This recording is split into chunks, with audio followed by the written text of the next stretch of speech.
નમસ્કાર, કરુણા ટોક્સમાં સૌનું સ્વાગત છે ને હું છું કૌશિક મહેતા. સરદાર વલ્લભભાઈ પટેલની 150મી જયંતિની બહુ જબરજસ્ત ઉજવણી આપણે સ્ટેચ્યુ ઓફ યુનિટીમાં કરી. વડાપ્રધાન નરેન્દ્ર મોદી ખાસ ઉપસ્થિત રહ્યા અને આ જ દિવસથી આખા ભારતમાં યુનિટી યાત્રા, યુનિટી માર્ચની પણ શરૂઆત થઈ. સરદાર વલ્લભભાઈ પટેલનો વારસો અને દેશનો વિકાસ, દેશ વધારે મજબૂત બને એવા સંદેશ સાથે દેશના દરેક વિધાનસભા ક્ષેત્ર સુધી, તાલુકા જિલ્લા લેવલ સુધી આ પદયાત્રાઓ યોજાઈ છે, યોજાઈ રહી છે અને અત્યાર સુધીમાં ઘણી બધી યાત્રાઓ થઈ ચૂકી છે. ગુજરાતમાં પણ લગભગ બધા વિધાનસભા ક્ષેત્રમાં આ યાત્રાઓ થઈ છે અથવા તો થઈ રહી છે.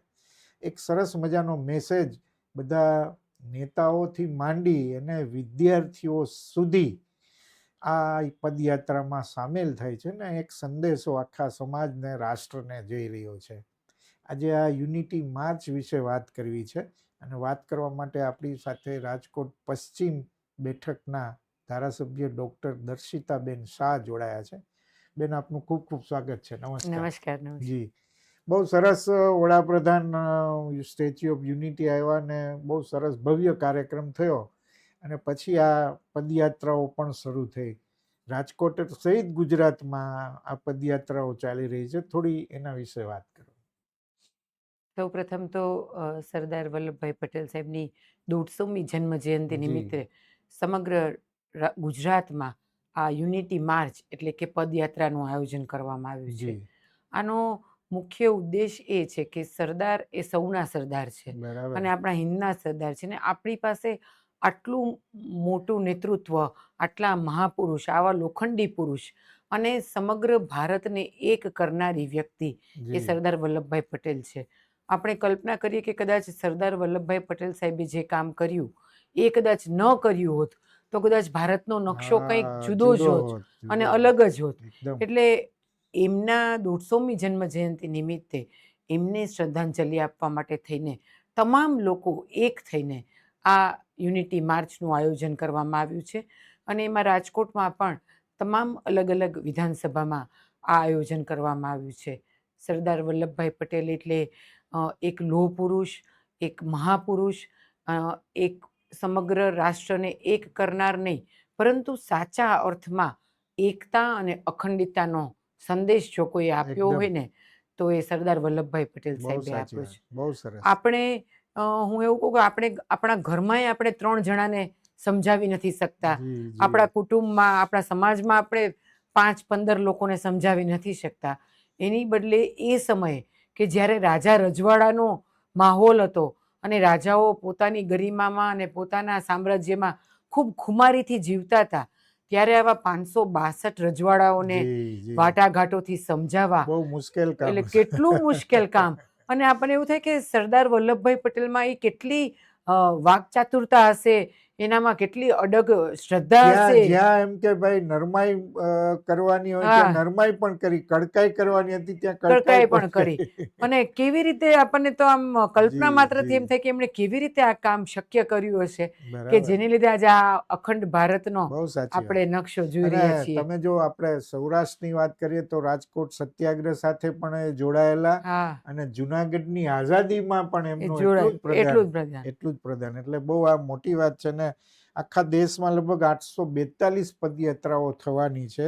અને મનસુખભાઈ માંડવીયા, આપણા મંત્રી શ્રી કેન્દ્રીય, એમણે તો બહુ સરસ વાત કરી હતી કે સ્વચ્છતા, સ્વદેશી અને આત્મનિર્ભરતાનો સંદેશ પણ આ પદયાત્રા સાથે દેશને આપવાનો છે. લગભગ 10 લાખ લોકો આમાં આ યાત્રામાં જોડાવાના છે ને યુનિવર્સિટી, સ્કૂલ, કોલેજીસ એટલે સમાજનો દરેક વર્ગ આ પદયાત્રામાં જોડાય અને સરદારનો જે વારસો છે એ આપણે જાણીએ, એનાથી અવગત થઈ અને રાષ્ટ્ર નિર્માણમાં આપણે સહભાગી થઈએ એવો આખો આ સંદેશ હતો. રાજકોટના 4 વિધાનસભા ક્ષેત્રોમાં પણ પદયાત્રા થઈ હા, ગઈ. રાજકોટના ચારેય વિધાનસભા ક્ષેત્રમાં પદયાત્રા પૂર્ણ થઈ ગઈ. રાજકોટનો જે શહેરનો જે મહાનગરનો જિલ્લા કક્ષાનો કાર્યક્રમ હતો જી એ આપણે સરદાર પટેલ સાહેબની પ્રતિમા જે બહુમાળી ભવન જી ખાતે જી છે જી અને 69 વિધાનસભામાંથી એની શરૂઆત કરવામાં આવી. ખૂબ મોટી સંખ્યામાં તમામ સમાજ અને તમામ સંસ્થાઓ એમાં જોડાયા. અને આનંદની વાત તો એ છે કે સરદાર સાહેબનું જે એક ભારતનું સપનું છે એ એકતાને પ્રદર્શિત કરવા માટે થઈને બધા જ સમાજો પડાપડી કરતા હતા કે તમારી સરદાર યાત્રા ક્યારે નીકળવાની છે, જી અમારે જી એમનું સન્માન કરવું છે, અમારે જોડાવવું છે. અને ચાલુ દિવસ હોવા છતાં પણ લોકોએ સરદાર યાત્રાને પદયાત્રામાં ખૂબ સરસ રીતે, અને આ ખૂબ પાછું વાહન ઉત્સાહથી સાથેની નથી, ચાલીને ચાલીને યાત્રા હતી, કરવાની હતી. ચાલીને યાત્રા કરવાની હતી. એટલે ખૂબ ઉત્સાહ સાથે જી લોકો જી દરેક જગ્યાએ યાત્રામાં જોડાયા અને દરેક લોકોએ આ સરસ સંદેશો આપ્યો. અલગ અલગ એક જ સમાજ નહીં પણ અલગ અલગ તમામ સમાજના લોકો, એક પણ સમાજ બાકાત નથી રહ્યો, એક પણ સંસ્થા બરાબર, બાકી નથી રહી, બહુ એક સાચી પણ વાત. સ્કૂલ પણ નહીં. બધા જ લોકો સ્વયંભૂ. અમે ખાલી જાહેરાત કરી કે ભાઈ આ દિવસે આ વિધાનસભા, આ દિવસે આ વિધાનસભા, આ દિવસે આ વિધાનસભા, તો સ્વયંભૂ લોકો રસ્તા ઉપર આવીને બહુ સરદાર સાચી વાત. યાત્રામાં જોડાયા. અને બસ સૌના સરદાર, હિન્દના સરદારના નારા હા, સાથે, જય એકદમ સરદારના નારા સાથે બહુ ખૂબ સરસ. ઉત્સાહથી જી લોકોએ જી આ પદયાત્રાને સફળ બનાવી. એટલે આપના માધ્યમથી પણ હું તમામ લોકોને ખૂબ ખૂબ આભાર ને માનું સરસ. છું. અને તમે પ્રધાનની તમે થોડો ઉલ્લેખ જે કર્યો કે 562 રજવાડાઓને, તમે ખાલી જુનાગઢનો દાખલો લો હા, કે ત્યાં લશ્કર મોકલાય એવું સ્થિતિ નહોતી, કારણ કે નહીતર આંતરરાષ્ટ્રીય મુદ્દો પણ બની શકે. તો આખી આરજી હકુમત ઊભી કરી અને જુનાગઢને સ્વતંત્ર સ્વતંત્ર બન્યું. કરવામાં આવ્યો. એટલે અદ્ભુત એમની જે દરેક રાજા રજવાડાઓને જ્યાં એ સમજી શક્યા, સારી રીતે થયું એ તો થયું જ, પણ જ્યાં સમજી નહીં શક્યા, જુનાગઢના નવાબ હોય કે નિઝામ હોય હૈદરાબાદના, એ બધાને જે રીતે એમને ટેકલ કર્યા અને આખો એક ભારતની આપણને જે આખો, જેમ તમે કહ્યું કે નકશો જ કંઈક જુદો હોત નહીતર, આવા શક્તિશાળી ભારતના નિર્માણમાં સરદાર પટેલની સ્થિતિ. પણ લોકોનો કેવો રિસ્પોન્સ હોય છે જ્યારે સામાન્ય રીતે, નહીતર રાજકીય કાર્યક્રમના બદલી જાય ત્યારે એની અસર જે થવી જોઈએ એ નથી થતી. પણ આ યાત્રાઓમાં કેવો લોકોનો રિસ્પોન્સ આમાં મળે? કોઈ આ કાર્યક્રમને રાજકીય કાર્યક્રમ રીતે કોઈએ જોયો જ નથી. જી જી અને આ કાર્યક્રમને લોકોએ એ જ રીતે જોયો છે કે આપણે સરદાર સાહેબે જે આપણને એકતાનો સંદેશો આપ્યો છે અને આપણને એક ભારત કરીને આપ્યું છે, તો આપણી હવે ફરજ છે કે આપણે સૌ સમાજ સાથે મળીને આ જ સરદાર સાહેબને જ્યારે સાથે મળીને એમને શ્રદ્ધાંજલિ આપીએ ને, એ જ સાચા અર્થમાં બરાબર. સરદાર સાહેબનું સપનું છે એ પૂર્ણ થાય.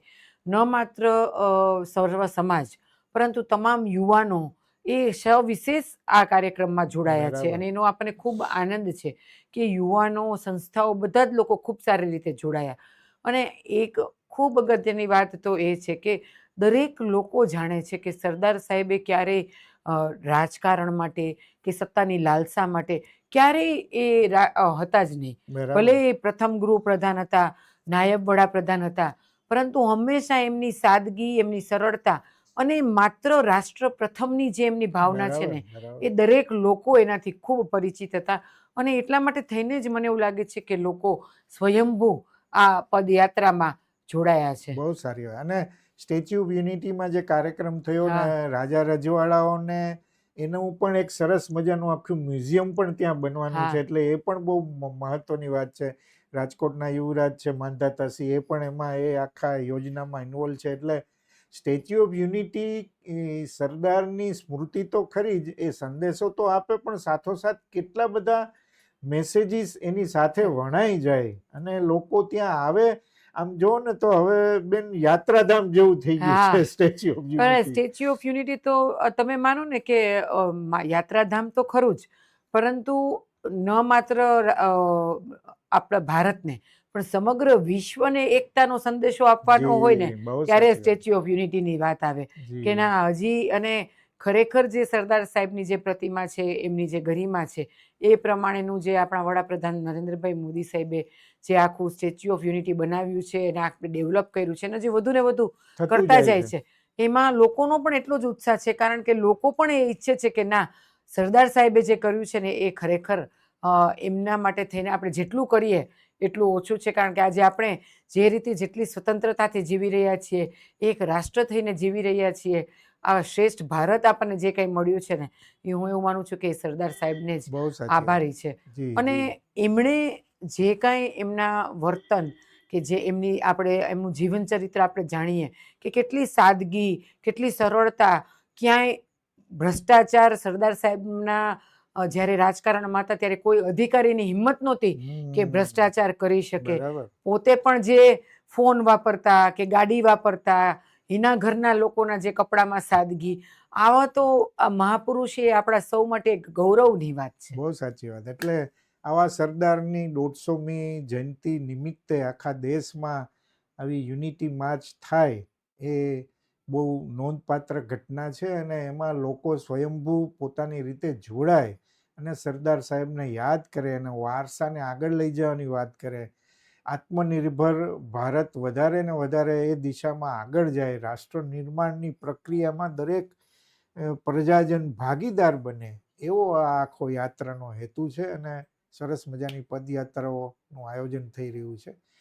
આપ અમારી સાથે સ્ટુડિયોમાં જોડાયા અને આ સરદાર યાત્રા યુનિટી માર્ચ વિશે જાણકારી પણ આપી. રાજકોટની યાત્રામાં તો તમે ખુદ અગ્રસર રહીને યાત્રાઓ થઈ છે અને બહુ સારો રિસ્પોન્સ મળ્યો છે. તમે એના વિશે પણ વાત કરી. ખૂબ ખૂબ આભાર.